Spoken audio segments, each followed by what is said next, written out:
प्रत्यक्ष परोक्षভাবে আমার পরিবারও মুক্তিযুদ্ধের সঙ্গে সম্পৃক্ত ছিল।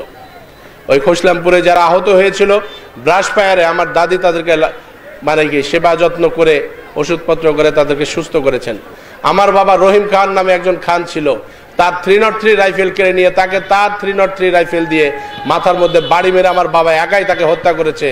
যারা আমার বাবার সম্পর্কে জানেন এই ইতিহাস হয়তো আপনাদের জানা থাকবে।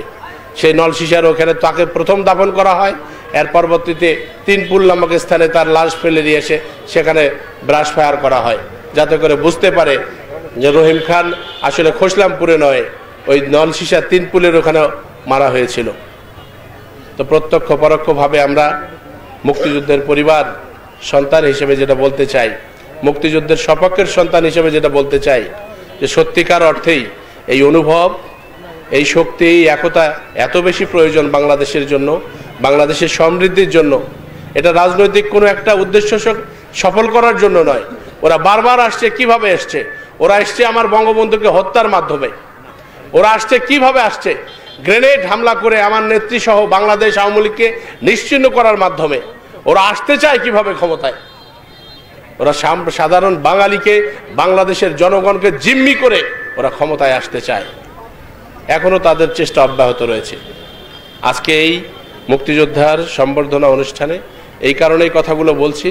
আপনারা যখন আপনাদের রণাঙ্গনের কথাবার্তাগুলো চিৎকার করে বলছেন, তখন আমিও ভাবছি আমার অতিবাহিত জীবনের সামান্যতম রাজনৈতিক দিনের যে ভীষণ চিত্র আমি দেখেছি, আমি 1971 দেখি নাই, আমি পেট্রোল বোমা দেখেছি।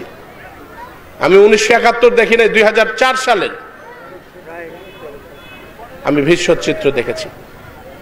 আমি ভীষণ চিত্রগুলো দেখে আমি অনুভব করতে পারি যে কেন হয়েছিল মুক্তিযুদ্ধ, কারা করেছিল মুক্তিযুদ্ধ, কারা করেছিল বঙ্গবন্ধুর হত্যা, এবং তারা এখনো বহাল তবিয়তে বাংলাদেশে বসবাস করে এবং হুঙ্কার দেয় আমাদের কাছ থেকে ক্ষমতা কেড়ে নিয়ে তারাই নাকি বাংলাদেশকে শাসন শোষণ থেকে শুরু করে সমৃদ্ধির পথে নিয়ে যাবে।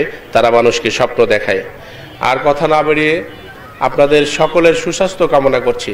আল্লাহ যেন আপনাদেরকে আমাদের হায়াত দেয়া যেন এমন মানে কি হায়াত দান করেন, যাতে আমার পরবর্তী প্রজন্ম, আরও 2-1টি প্রজন্ম যেন আপনাদেরকে দেখার সৌভাগ্য আমরা অর্জন করি, এবং আপনাদের মুখের কথা, আপনাদের সান্নিধ্য পেয়ে আমরা যেন মুক্তিযুদ্ধের প্রকৃত ইতিহাসকে আঁকড়ে ধরে এই বাংলাদেশকে ভালোবেসে যেন বাংলাদেশের জন্য কিছু করবার মতো একটা মানসিকতা তৈরি করতে পারি।